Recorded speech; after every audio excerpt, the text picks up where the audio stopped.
Hello, this is Simon Brew. I'm the editor of Film Stories magazine, and a very warm welcome to a very special episode of the Film Stories podcast. Come with me. And I show you how deep the rabbit hole goes. And movies that had stories. And the story just sucks them in. This is just the beginning. Stories. We would be honored if you would join us. Hello, and a very warm welcome to Film Stories with Simon Brew. I am Simon Brew, as always, that's all you need to know about me. The aim of the podcast, though, is, as given away by the title, to tell the stories of films, and I tend to talk about development stories, production stories, marketing stories, release stories, all those ingredients that go towards making the films that we know and sometimes love.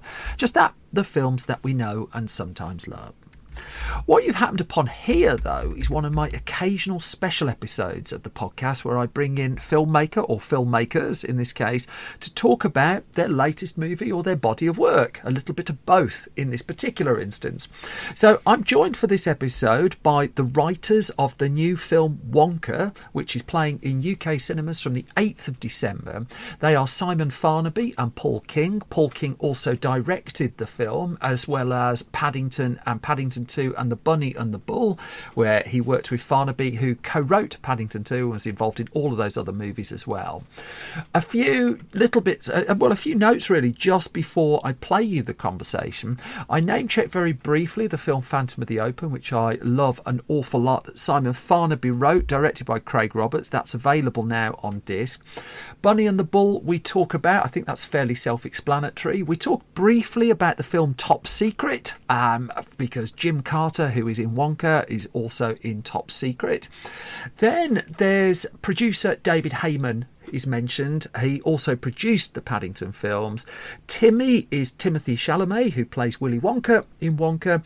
And then I've left, I usually edit these things out, but I just think the two of them were getting on in such a way that I thought it sounded a bit more natural just to leave them in. So you will hear a moment where Paul King's phone rings, and I kept that in, and also a bit where the people in the room check if we wanted any of this filmed. So this was done at the official London junket for the movie, and so you just get a little bit of that background in there as well. That's all you need to know going in. Mind you, that's quite a lot. You don't actually need to know much of that going in, but nonetheless, told you anyway, and I'm going to set up this conversation with a clip from the Wonka trailer. The other side of this, you'll be hearing from Simon Farnaby and Paul King.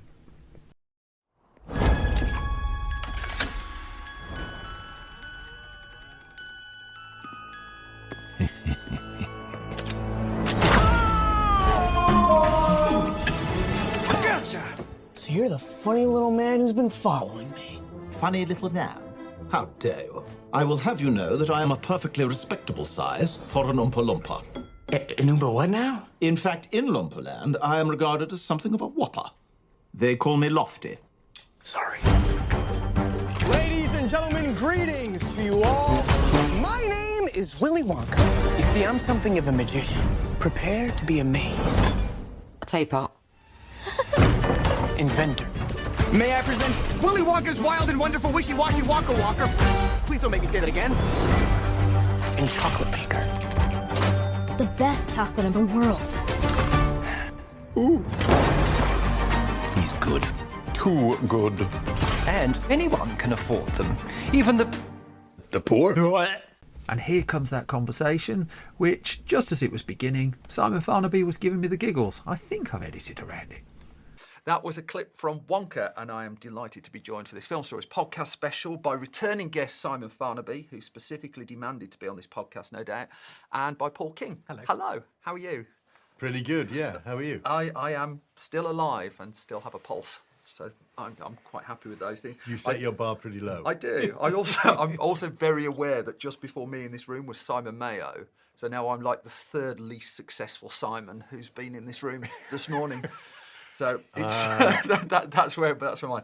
So I first learned more self-loathing than I was expecting. I think so. The first time I heard there was a new version of this happening was 2016, before you two came along. Gosh. Where there were other scripts and other things being developed. So you two presume, I don't know how it happens. How do you get involved, and what I mean, what material are you given? Do you get a top secret folder, a PowerPoint presentation? Well, I was finishing Paddington 2. I have heard of this film. Which was, I think, probably 2016-ish. Yep.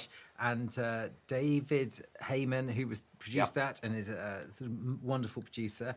And David's pretty good at making movies. So as we were finishing that, I was kind of nudging him, going, any chance we could work together again, please? And he went, well, I do have an idea, as a matter of fact. I've only really got 2 words, young Wonka, and I thought that was very intriguing. And went back and read the book, and there was a huge amount I remembered about it, all the sort of crazy larger-than-life characters and the factory and the Oompa Loompa and all the things I loved. But I'd sort of forgotten how incredibly emotional it was. And it's really very moving, this story of Charlie and inheriting the factory. And I was sort of apprehensive because Roald Dahl's a genius, and I love the material as much as anyone, and all his stories. I sort of devoured it all. But when I saw he had that sort of remembered that combination of sort of heart as sort of Dickensian storytelling as well as these kind of big comedy set pieces, I thought that was the sort of thing that we like writing, and the opportunity to sort of stand on his shoulders was too delicious to refuse. Yeah, Paul mentioned it to me in a taxi going somewhere, and he just went, "What if he turns up?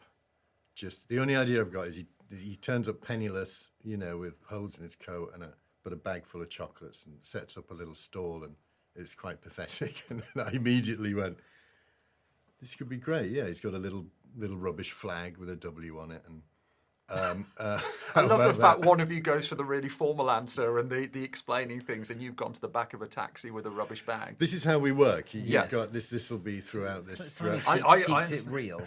Are you going to use the visuals for this? I'm not, no. Okay. I'm not. This is all sound. Yeah. Oh, stop looking good then. Yeah, I can. I took the liberty of just doing just that. I can remove my posture lessons. But it was in your head wanting to work with a producer again. That was kind of because I've heard a couple of people say this of David Heyman, that once you're kind of in and working with him, he is the kind of person who kind of protects filmmakers a little bit. He's fabulous, and he's a very wise guide through the kind of world of making films, and not just sort of creatively, but also kind of practically, and how you can make these things. And he's got a real sense of what people want to enjoy in a cinema. Like, I think he's got a really good vision of that sort of thing, where it's quite easy to sort of, I think, spend years making something and then get to the end and go, I'm not sure anyone wants to see this. And David's got a real sort of a real sense of how audiences work and respond, and that's wonderful. I mean, there is a quote from a film, "Pick all the flowers you can while you're still young," which might just be one of yours. And I just remember... That's from Phantom of the Opera. It is from Phantom of the Opera. I like the fact you didn't know that for a second. Well, I didn't remember it at all. I was wondering I love where Phantom you were. of the Opera. I love it. It's great. But I remember talking to you around the time of Phantom of the Opera, and you kind of had a plate of options, because there was the Disney live-action Pinocchio film that I think you dallied with just for a brief amount of time. There was obviously, you could have gone into Paddington 3, I would imagine, as director. This isn't going to be an interview about Paddington. Yes. I figure everyone else is going to hit you with lots of that. But for you to, I mean, to throw a quote that you've said, Paul, you say you spend 10 minutes thinking about whether it's a good idea to do something, and then 5 years doing it. Now you've been through that process a couple of times. Are you far more conscious of that 5 years? I think so, because Paddington, it was hugely labour intensive, and certainly the way I go about things, it's a sort of war of attrition, really. Of sort of, I just think making film is a 100 million tiny choices, and I sort of agonise over all of them, and I'm definitely aware of the workload that it entails, and what a sort of perfectionist I try to be, and so you have to pick. You have to be careful. Choose carefully. Yeah, who you spend your time with. Your writing partners. That you would think really certainly be something you would have thought I would think harder about. But Paul doesn't like anything to be remotely like you don't know. Or I can't wait no, for you the never next one. you never hear it. You never hear him say that'll do. And there's some directors do, or not even bad, because they have to. They go, oh, that'll do. Paul will just go, well, he won't allow that to happen. So you like the nicer version of Whiplash? He's a nice Whiplash. That's the quote in Whiplash, isn't it? Again, It's just do like it again. The worst phrase in the world is something like, that'll do. Yeah. Oh, is it? Yeah. I think it's a great film. It is a great film. I am not accusing you, definitely to be clear. spoke to me of slapping anyone in the face. No, you don't. He doesn't do it like that. He more slaps himself in the face. Yes. Yeah. That's more what it's like. Well, I don't often read in great depth the press notes you give them for stuff, but I did for these, and it's like it's a couple of thousand words of people being particularly lovely about you, Paul. There's one or two comments. Yeah, I didn't even know there was any press notes. It's the first I've heard of it. Your opinion wasn't sought out. Yeah. But Patterson Joseph's quoted in there, and he says the thing about Paul King, it's the only thing I've ever quoted from press notes for an interview. The thing about Paul King is he's very astute, a visionary, strong, knows his mind, will not be swayed, knows how a scene should be, but he comes across like a cuddly bear.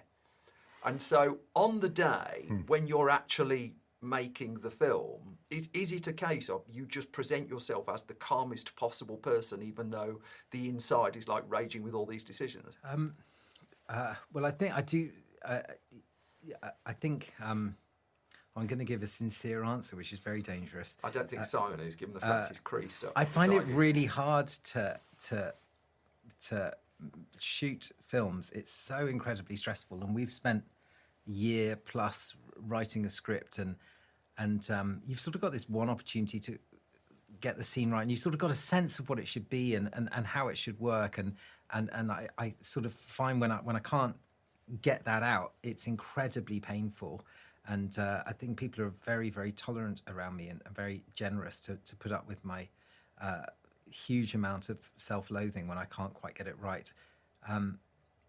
I really love working with the actors, because I think a lot of actors share those senses, because they're obviously used to being watched and aware of people watching, and it's a very difficult, vulnerable place to be. And if the people I most like working with are the people who will just do anything to try and get to the best possible place. And Patterson's a great example. Like he will try again, and he's it's inspiring. And does it help that the two of you have each done a film that went down well but didn't find its audience? I mean, I'm a huge fan of Bill. There's Bunny and the Bull, of course. And the fact that you went through that early, does that kind of change anything when you're making a film? Are you conscious of that? We're always conscious of these things, I think, and feel very. That's why I think. I mean, Bunny and the Bull. We both need to lie down on a couch. We both went through painful. a lot. Yeah. With that, because really, but really, we didn't really. I mean, it was so early. I mean, Paul sort of wrote and directed that, and I sort of helped out, and obviously was one of the main characters. So I felt like I shouldered. Yeah. I was there with him, shoulder to the wheel, but. What was it, £600,000 to make that movie? Have you got it there? It wasn't that much. Wasn't I think even it was that. $80,010. $81,010. That it took. Yeah. Oh, that it took. That's more than any film I've made's taken. So you're one up on me there. Yes, I think you file it in the catastrophic failure pile, though. But you learn a lot. We did learn a lot. A lot from it. We learned that we should really know what we're doing a bit more before we embark on. A script, and B, shooting the script. Yeah, I think it's very painful when something doesn't find an audience that you've poured your heart and soul into, and you want it to, you want people to see it in the first place and hopefully have a positive experience watching it. And if either of those things don't come out, it's not a whole lot of fun. Maybe that's why you drive yourself so hard through. I mean, this is really the couch, isn't it? We're on now. Really Maybe that's why you drive yourself so hard with these, so not to have another Bunny and the Bull. I mean, we do mention it quite a lot when we're writing. Well, it's not a case of anyone. It's not a case of anyone dislikes the film, is it? It's a much loved movie. Yeah, it didn't. Well, really... it's a little loved. It's a medium loved movie. If it medium loved movie. It's not much loved like, say, Jurassic Park. Yeah. Well, it's second place to Jurassic Park then. Yes. That's all right. Yeah. But it also makes us very grateful. Like Paddington 2 was so, one of the best reviewed films there's been. And we remember that we were sat together in the old days before the internet how did we get those reviews coming through from Bunny and the the Bull? internet We were did so exist. excited. It was just dial-up starting. days. And we were going, oh, this isn't going well. And, you know, and then Paddington 2 obviously was the opposite. And we were like, wow, this is great. And then you never, you always know there's a risk, because you can't just deliver something that everyone's going to absolutely love. That's not what it's all about. No. I mean, you mentioned just before, it took you a year to write this. But it's such a basic question, but how do the two of you write? Are you in the same physical space? Are you shouting at each other, smashing stuff up? We tend to. There was a bit of having to do Zoom because there was a bit of the old COVID around. But we're always best, the two of us, physically in. We're the mostly room, funny together. enough. Yeah, and we don't row at all, I don't think, which is very nice. And it's why it's the most pleasurable part of the process for me, because Simon's great to spend time with. And he's very funny. And so it's kind of the danger of spending time with Simon is that we sort of read the script out and we sort of improvise the scenes a lot. And by the time I come to sort of make them, I've already got Simon's voice so deeply ingrained in my head, because I've sort of heard his version of all the lines. And it means I have to get incredibly brilliant actors, because otherwise you don't want to get a sub Simon Farnaby. That would be very disappointing. That's funny. Yeah, we do, and I mean we make each other laugh, and which is great. And also we have a sense of emotion, and we sort of, you know, we'll try things, and we have ideas, but we kind of know when something hits and something is in the right zone of feeling, I suppose. Yeah. So we have that as well, which is nice.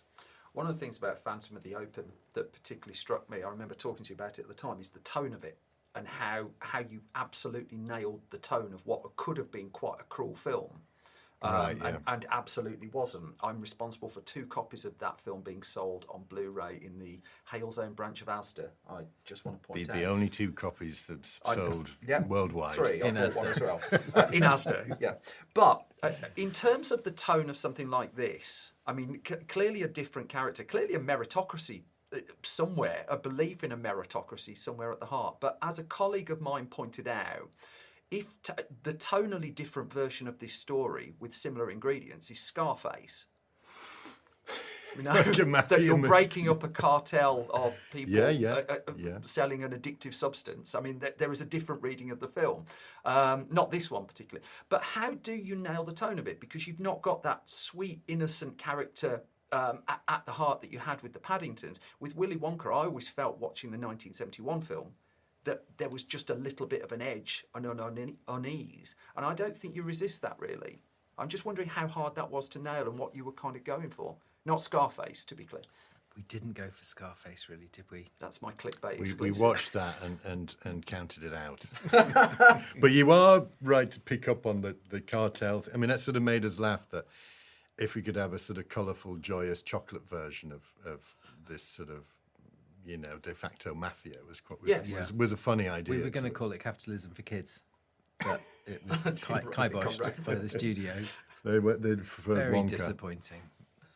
But I think to your point, like for us, it was sort of taking the right at the end of Charlie and the Chocolate Factory. I mean, yes, Gene Wilder is, and everyone says he's dark and he's, you know, and there's twistedness and there's a lot of backstory to him pertaining to that, his bitterness and things that happened to him. But right at the end, he does the most joyous, wonderful thing. And we talked about it early on when Charlie puts the everlasting gobstopper back, and he suddenly turns and he goes, "You did it, Charlie. You did it." And this smile comes across his face. And you go, that's the guy that we were sort of interested in, because I think that is Willy Wonka. Like he's searching for an heir and he's trying to wheedle out the bad ones. So he comes across in this way, but really he's trying to do an incredibly generous thing, which is to give over his chocolate factory to a kid. And the bad characters are all greedy and the good characters are all generous. And what Charlie, obviously in the movie version, chooses not to take the everlasting gobstopper to Slugworth, and you know, and he does an act of generosity where even Grandpa Joe's saying don't. Yeah, and even as an audience, you're going, I can't believe I wouldn't have given that back, because he'd been so mean. You know what I mean? You're going, get out, being so nasty to him. And it's and I think that's what Dahl was interested in, and I think that's what he was trying to express, really. Excuse me, I'm chiming. Is that you? I think it I is. thought you were the professional one. Yeah, but I've messed So up. sorry, Simon. As we've discussed, I can I'm only the third most apologise. important Simon in the room. I know where I am. I deeply The major apologise. international film director's phone's going off. I can't. But the question is, what do they want? It's a busy day. So, in terms of finding your Willy Wonka, though, in finding just nailing the character of it, because you said there that he's got that moment at the end. I know I read it in an interview again that he's got that moment at the end of the 1971 film, but he does these horrible things. I appreciate when we first meet him in your film, he's got none of that cynicism. It's the wide open. So you're kind of filling in the bit that leads to both parts of that. Yes, I mean, I'm never quite sure. And maybe this was just my misreading, but when I sort of read the book, certainly as a child, I just thought Willy Wonka was the most wonderful person in the world. It's like this extraordinary magician wizard. And I wanted to go to the chocolate factory and I wanted to tour it with him. And it felt to me like he kind of gave these ghastly children enough rope to get into trouble. But he's not lynching them, it's their greed that gets them into trouble. You run into the room and you try to grab a squirrel and the squirrels will push you down the laundry chute, the rotten nut chute, and you sort of go, that's what happens. And Augustus Gloop drinks from the river when he's told not to, and he'll fall into the river. And it's really the children's bad qualities that get them into trouble rather than. So I never really saw Willy Wonka as an avenging angel. I think he's somebody who's quite happy to let a nasty kid go through a pretty gruesome experience. But I don't think he's not the equalizer. That would be interesting. So we've got Scarface, we've got the Equalizer. This has gone off.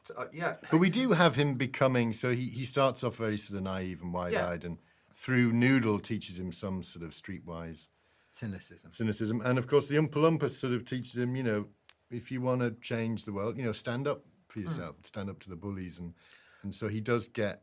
Right, and I think it's really because the Oompa Loompas in the book are really the kind of judgmental characters. Those sort of long songs they write where they sort of, throw out your TV and replace it with a bookcase and those sort of things. They're they feel like an authorial voice or the voice of what the reader's thinking as much as anything, but they're very sarcastic and biting and delicious. I mean, great fun. But they sort of get to carry that sort of cynical load so that Willy Wonka can still be Willy Wonka. Because you're not shy about touching on that particular reading of the story of the earlier film. I mean, of course, it's existed lots of different. I mean, Tom and Jerry did a version at one point, which isn't bad actually. I quite like that. Yeah, it's not bad at all. You're supposed to go into all these things with cynicism. I sat Tom watching and just Jerry. Tom and Jerry did a Willy Wonka. And so, how? I mean, did you? I remember when you were doing Paddington. I think you said you snuck into 11 o'clock screenings in the morning of every kids' film and were writing down when people were laughing just to try and get. Paid the price of admission. No, fair enough. Let me. That's what the phone call was. Yes, Please, finally catching up with you. But how conscious were you of previous versions, and how conscious were you of where family cinema is now? Were you still doing that level of research before you were putting words down on paper? No, I don't think I was watching family films with quite as sort of compulsively as I was doing Paddington, because I think that was really about sort of immersing myself in as many sort of and watching films with children in that way. And I suppose now I'm fortunate enough to have a child. I do a lot of that for recreational purposes anyway, and obviously we've done a lot through Paddington, both of the Paddingtons, and learned a lot doing that. But I think we were obviously highly aware of the versions that had gone before, and we sort of chose to try and make this a companion piece to the 71 movie, because obviously the Tim Burton version's wonderful and it's got some great things, but it also does quite a lot of Willy Wonka backstory, which sort of wouldn't really sit so comfortably with a different Willy Wonka backstory, or it felt like that would be very tricky. And I think also because we're the age we are, that Gene Wilder version is very sort of fell in love with that at the same sort of time, really, and that's the one that sort of resonated, and all the, like you say, like the ending is being an example of the sort of feeling the same things and going that sort of, that's just our touchstones of laughter and emotion and the songs as well, On the songs, I mean, I spoke to someone who wrote a Muppets film once. I'm a huge fan of the Muppets, but they were talking about the process of screenwriting that. It's almost you have to stop your script and say, there is going to be a 3-minute song here that's got to do this, this, this, and this, and take us from there to there. Now, if I've got this right, you started off writing some lyrics for songs yourself before passing that job on. But how did you? I mean, how did you approach that? How did you work out where you wanted the music in and what you wanted the songs to achieve? Because that's new to the both of you in features, anyway. Yes, I mean, we'd used sort of music in the Paddington films. Obviously, there's the Calypso band, and they sort of vaguely comment on what's going on through the songs, but the songs already existed, and it was sort of more of a soundtrack. This is much more of a kind of, we stopped for a song, and I think we could have written that, but I think we felt a sort of responsibility as writers writing a script that's going to be read to at least put something down that vaguely rhymed and sort of had a rhythm. And I think because Roald Dahl does so much of that in all of his books, but especially in Charlie, that that we felt it would be fun to kind of to try. And it became a springboard that Neil entirely dismantled and started Well, because we knew we had Neil Hannon, who we were both big fans of, we actually would write lyrics to his songs, so like songs of love, like for example, and we'd send them to him and go, this is the sort of thing we're thinking of, but obviously not that song because we wanted, sort of going to be an original song, and then he would write his own brilliant sort of version of what we had sort of suggested. But I think we go back and forth a lot, wouldn't we? It was a very iterative process because obviously with each draft of the script, the kind of brief of the songs would shift a little bit, and you sort of go, well, we don't need that in the song because we've done that in dialogue and we like this joke, but actually this bit we don't like. Is there any way we can handle that in the song? And we sort of tend to do lots and lots of different passes on the script to sort of keep on honing it, and so the music had to shift at the same time, and also we discovered that Neil could do things in the song, express things much more elegantly, that you go, well, we don't need that in any of this scene now because you got that verse. I mean, for example, Sweet Tooth, which is one of my favourites, like, and this is so we just go, this could be an area where there could be a song. Like we didn't sort of go, and we knew vaguely where they might come in the movie, and I think Sweet Tooth was, we were like, this could be a song where they're persuading him to, do the dirty on Willy and sort of, get a bit strong arm him and stuff. And then, did we write something for that? I'm not sure we did. I think Neil just went, how about this? And it was like Sweet Tooth, and it was based around Have You Got a Sweet? And we just like, that was perfect for us. Loved it. I mean, Paul, you've kind of hinted before there that you're I'm loath to use the word perfectionist, but you're very tight on what you're looking for. When you're working with a song element as well, and you can't complete the script until you've got that in place, and likewise, presumably, you have to lock this script pretty tightly down if Warner Brothers is going to pay for 50 soundstage. 50 sets to be constructed or something. Gosh, I was reading. Probably a lot. So, I mean, did the process alter really? Was it a case of you were locking down as close as you could before production began? I mean, I think that's probably always the way for me because I'm so anxious about making the film that I sort of want to know as much as possible because there's still so much that will come up on the day that doesn't come out how you want it to. So we always try to be very precise. But at the same time, you have to be sort of flexible enough to know all those plans are going to go out the window, especially when you start working with actors and who are going to bring their own qualities to it, and that some lines you write are going to work and others aren't, and they'll say things that were funnier than anything you ever thought of, and so it's quite organic. But we try to have a very, very solid framework to build from in the first place. But I think especially with a musical, you sort of go, some of those sequences, like the You Never Had Chocolate Like This, sort of big sort of set piece in the middle, and it's shot probably across 20 different sets, and you sort of go, well, you've got to have a beat of the song that's going to see you all the way through it and know pretty precisely what everything's going to do. So I think for the songs it was probably more precisely choreographed than for the dialogue scenes where there's a bit more flexibility. Do the two of you enjoy this? Strange do we basic like question. No, I don't mean talking to me, but I just mean, but do you, I mean, is there a part of the process that you particularly enjoy? Because, I mean, the writing sounds fun, the making of it sounds absolutely hell from where I sit in, but is there a point, 40-somethings are terrible at this, is there a point where you can sit back and actually think, yeah, do you know what, that was really good. I'm really pleased with that. Well, I mean, we're Paul, very, very different people. we are, yeah. But I mean, Paul's got all the hard work of the directing, so I which I can see. Like, I go, that must be hard.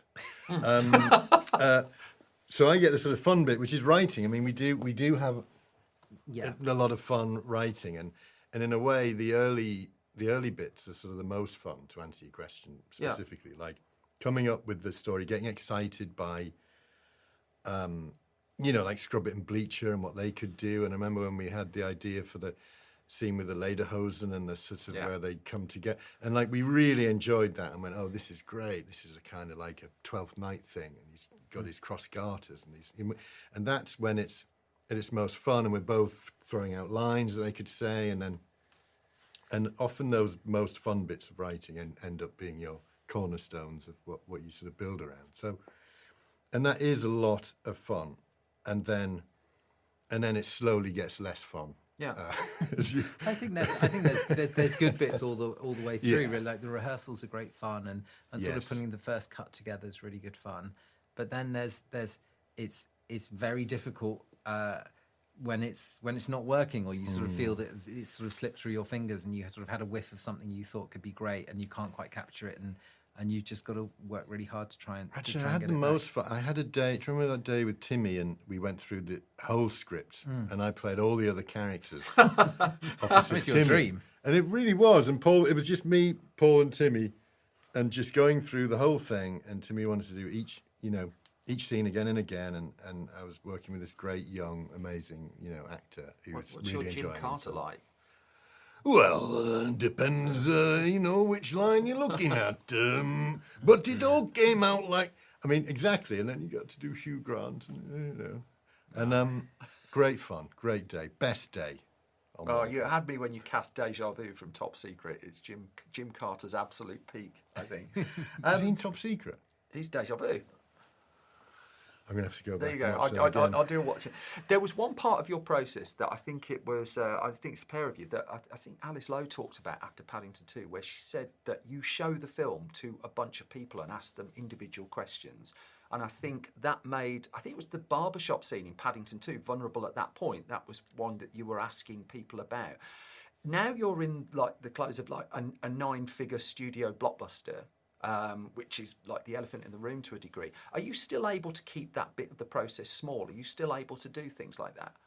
Yes, it's invaluable. And I think we want the finished product to feel like a sort of meticulously crafted clock, where sort of everything's sort of doing exactly what it should do. But there's a lot of iterations to get there. And I think we spent about almost a year and a half in post-production on this, so it was a sort of it was there were tough moments in there, and having really interesting talented people come and watch the film and tell you where it doesn't work is incredibly helpful. It's obviously more helpful if they can tell you how to fix it, but that happens too. Yeah, and we have a bunch of trusted people who we've gone to for ages, so there's a shorthand of like, they'll go, this is your barbershop, this has got to go, even though we kept the barbershop. Well, the jury's still out on that. What, you still want to go back and remove it from the... I'm out of time, sadly. Congratulations on your Wonka film, which I thoroughly enjoyed. I hope you get to make your Faraway Tree film. I hope you make your Fred Astaire film. Oh, thank you. Wow, you're such a well-researched man. Thank you very much. You're the most well-researched Simon in the room. And that brings to an end my conversation with Paul King and Simon Farnaby. King's next project is indeed supposed to be a film about Fred Astaire, and Simon Farnaby has long been involved with an adaptation of Enid Blyton's The Magic Faraway Tree. I couldn't get any further information on how far they were up to with those projects, but hopefully not too far away. What I can tell you with more certainty is that Wonka is in cinemas the 8th of December, and it will be playing wide all around the world. You'll be hearing lots of it, I would imagine. But that all brings to an end this latest episode of Film Stories. As always, thank you for listening and thank you so much for your time. If I've not bored you completely, you can find more from me on Twitter at Simon Brew. I'm on Blue Sky as well. Film Stories is on Twitter at Film Stories, on Facebook at facebook.com/filmstoriesonline, youtube.com/Film Stories, and our website store.filmstories.co.uk is where you'll find our magazines, Film Stories and Film Junior magazine, as well as our Blu-rays. And if you go to filmstories.co.uk, that is updated every weekday with movie news, features, reviews, opinions, all that kind of stuff. We also do gaming and TV on there a little bit now as well. We're trying to be a clickbait-free movie and entertainment site, which is incredibly hard. So thank you to everyone who's supported us in trying to do that. For now, I'm going to go off and prepare your regular episode of Film Stories. I've got a few films to watch and a lot of writing to do. And so, until the next time, thank you for listening, thank you for your time, and please stay safe. Bye bye.